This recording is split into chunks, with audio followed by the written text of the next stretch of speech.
Howdy, and welcome back to the channel. It's weather's getting better down here in Richmond, and what I got for you today to kind of go over is a 2006 Toyota Sequoia Limited.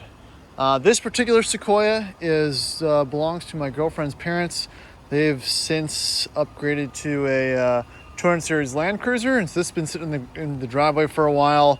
One owner family car, and I think this is a great example of this generation Sequoia, because this is right when most people either buy them secondhand or pick them up to do an overland build or something like that. And people are really starting to, since the prices of Land Cruisers and 4th, 5th gen 4Runners and Tacomas have always, continually risen. I want to go over and kind of see and go over the pluses of the Sequoia. I think it's a great deal. I think it is comparable to the Land Cruiser. I think it is comparable to the 4Runner, and I think they're a bargain. I think they're pretty cheap. They've always been cheaper, and I think they're a great value. So let's do a quick walkthrough of this one and show you around inside and kind of what the features are, and the upside of owning one of these. All right, so this particular Sequoia, again, owned since new. Sequoias are usually built, or they are built on the Tundra chassis. They're 6-lug configuration. They are non-permanent 4-wheel drive, so when you run daily use, you're running it in rear-wheel drive. You've got high-low range. It's all selectable via buttons on the interior. So it actually probably improves handling and fuel economy. You've got a longer wheelbase, so it's a little better at towing. It's got the same 4.7 V8 from the Land Cruiser and the 4Runner. This is an 06, so it's probably a VVTi model. They have a little bit more power. In the looks department, I've always, they're different, I guess. They're a little more smooth off edges, a little more bubbly than the comparable Land Cruisers and 4Runners of the time. But I think it's a handsome looking truck. It's got good ground clearance. The later limited edition models with the little spoiler and stuff on the back really kind of blend the look together. But again, they are a little more bubbly than some of the other models. But again, people bought them, really as an alternative to a Sienna and a compromise for a Land Cruiser. Their price point was, I think, $20,000 plus, or a little bit more, less than a similarly spec Land Cruiser at the time, so that would be a 100 series. It definitely checks that box between a Sienna and a Land Cruiser if you're having family compromise or whatnot. It's just a great alternative to both. Again, you got 4-wheel drive, you've got massive amounts of seating, you've got massive amounts of space. This is way bigger on the inside than a Land Cruiser. I'm sure people will argue with me that fact, but I'm 6'2", and I fit, I really do. I fit much better. Not so much in the driver compartment, in the driver area, but you have a little bit more knee room and whatnot. But where it really shines is in the back seat here. Lots more room. Armrest can really spread out. I can put my knees all the way forward. It's definitely a bigger door and a bigger space back here. So if you have a family and you're looking to take longer trips, this is a much roomier, I think, alternative to a Land Cruiser. All right, let's take a look underneath. I'm pretty sure this one is fairly rust-free. A little bit of surface rust here and there, but I've driven this kind of from their house and back all over the place, and it feels great. The motor's super responsive. The brakes are good. This particular model, highway miles down North Carolina and back a lot, so a couple of paint chips and a little bit of paint fading on the hood, but the motor, it's on, it runs smooth. Besides a little bit of the paint fade, it's in really good condition. All the normal wear and tear you'd see from a one-owner family vehicle. No leaks. Again, just a little bit of surface rust on the frame. This one needs tires. These tires are pretty much gone. Michelin LTXs, they're a great tire for road use. They last a long time. They will get you in trouble though, because since they last a long time, they'll usually dry rot before you lose complete tread. So when you're buying one of these older Toyotas, especially 4Runners and whatnot, make sure you look out for that. Again, beefy trailer hitch, full-size spare. Lots lot of room. So that's the outside. Let's jump inside and do a quick tour. All right, come around back here. One great feature that these have is the roll down rear window. It's pretty much a Sequoia and 4Runner feature only, which is pretty handy if you've got pets and whatnot. I don't like the feature personally. In my fourth gen 4Runner, you'd roll it down if you're on a dusty or dirt road. With this spoiler and whatnot, all the dust that's behind you kicks up and creates a vortex into the car.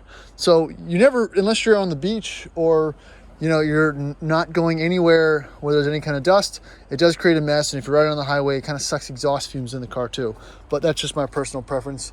But again, lots of space back here. This one, again, it's a limited model, so it's fully loaded. Massive third row seats with actually a good bit of legroom. I'll crawl in there and see how it feels in a little bit. Cargo carrier to kind of go over everything in case these seats are out. Most people probably run with the seats out, but let's jump inside and see how I fit back here. Again, I'm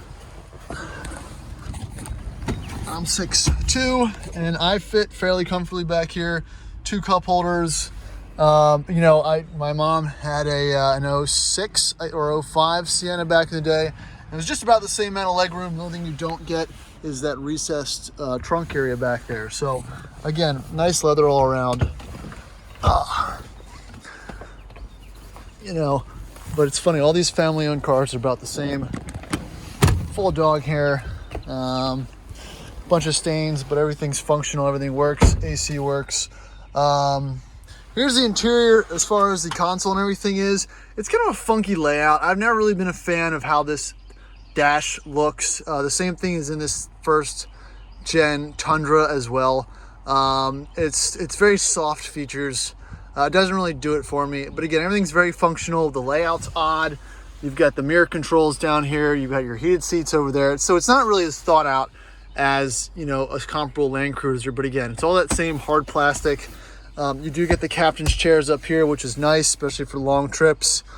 All the bells and whistles are just kind of laid out all over the place. JBL sound system, massive sunroof, AC all around. And yeah, I mean, again, this is a great family rig, 4x4, definitely go anywhere truck. And I've been seeing a lot more overland builds. I'm tempted just to buy it myself, put an ARB on it and lift it and see how it does. Your only downside is the longer wheelbase, but other than that, it's a really solid rig. 179,000 miles, which is pretty much nothing for these. You see most of these listed online with over 200, and with the price of everything else going up, the prices for these are now starting to rise, inevitably. Let's pop the hood, check out under the all right, so trusty 4.8 liter V8 iForce, nice and dusty under here. If you're ever looking at one of these, this one, I did talk to her dad. The timing belt was replaced at 98,000 miles, and it's probably smart to do it again. You got to do these every 200,000 or every 100,000 miles. Sorry. So that is, at 179, you're okay for a little bit, but you should probably change it out. This car was daily driven for a while, so it's probably not dry rotted, but as a peace of mind type thing, I would definitely go ahead and do that. Good coolant color. Toyotas take the pink or orange coolant. So again, this is a fully dealer maintained car its whole life, so everything is as it should be for the most part under the hood. It's a pretty big engine bay. These engines, they have a lot of torque, they don't have a whole lot of power, but not being full-time all-wheel drive, this definitely feels a little quicker and a little more responsive than the V8, obviously, in my Land Cruiser. I mean, it has a little more power as well, but it's still a decent rig all around. So I'm gonna take a quick spin around the block, and we'll see how she drives, minus the tires. But yeah, I mean, if you're looking for one of these, it really is a bargain. You can pick these up between $3,000 and $8,000, probably even a little bit more now. Just as the Land Cruisers, the 100 series, the 80 series, and now the 200 series are going up. you know, everything else comes up with it. So let's jump in and take it for a spin. So just before I signed off, I wanted to park these two next to each other just so you can kind of see the size difference between the two. I have them pretty much lined up, and yeah, you definitely have a lot more space back there than the Cruiser. Let me see here. Cruiser looks a little bit wider, but on the inside, you know, the Sequoia definitely feels like it's the larger vehicle. Track's about the same and everything as well, but just a quick size comparison there between the two.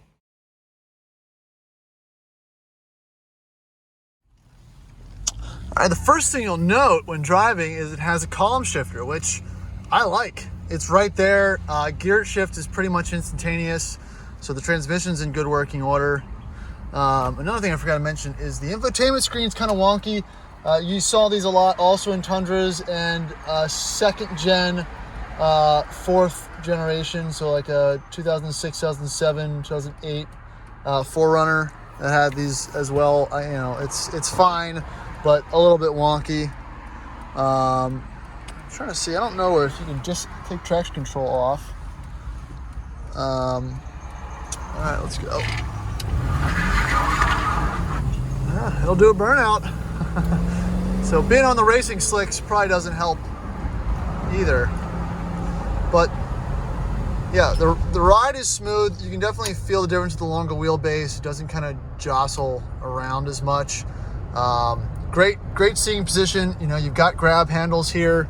You know, that's all, you know, I feel like this is going away as a feature in most 4x4s, having the right amount of grab handles. It is missing the drivers, which the Land Cruiser does have. I always think that's a sign of a, you know, higher quality product. But these, I believe these are made in the US. I know the Land Cruisers were, and I think 4th gen 4Runners were made in Japan. So they made them a little more special as far as build quality wise. But yeah, super smooth ride, great response. You know, I do like the steering feel of a non all-wheel drive vehicle. It definitely just feels lighter, and you know, it's maybe it's just me, but you feel like you're wearing less on consumables. There's less axles and diffs turning at this different ratios and whatnot, so you feel like you're using you know, a little less of you're putting a little less wear and tear on the vehicle. But other than that, I mean, it feels good. You know, you get a lot of space up here. And I could definitely see myself wheeling this thing too. I'd probably, you know, again, put different tires on, rip those running boards off, and send it. You know, the engine feels tight. There's no clunks or anything engaging or disengaging the differentials, and you know, it feels good. All right, so just for the sake of the video, let's pop it into 4 low. The buttons, the shift buttons, there's no levers here, which is unfortunate, but luckily for me it functions, are right over here. So the truck's in neutral. Hit the 4 low button, you see it blinking over here. Sometimes it goes into high first, and now it's in low. And with the higher gear ratio, you can feel it kind of jolt forward. I want to put it back into neutral. Press the 2-wheel drive 4 high button. It clicks a couple times, put it back into drive, and now we're back in 2-wheel drive. You know, it does have the locking differential button as well. It's, again, the button placement's kind of odd, but again, it's all functional and it all works.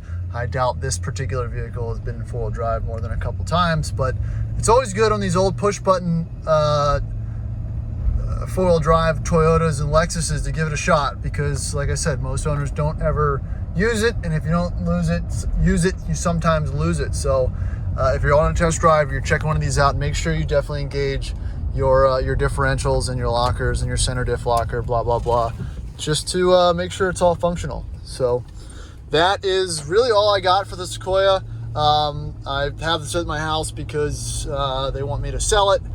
They don't need it anymore, and I'm going to clean it up a little bit, probably throw some tires on it and list it online, which is a shame, because it would be a great tow vehicle if I didn't already buy the truck and didn't already have a Land Cruiser. You know, this is the great second or third car to have around, and you know, especially a one-owner Toyotas like this, they're just getting more valuable. So if you like this content, you want to see any more Toyota, Land Cruiser, Jaguar, BMW, I mean, a little bit of everything, content or barn finds, feel free to subscribe.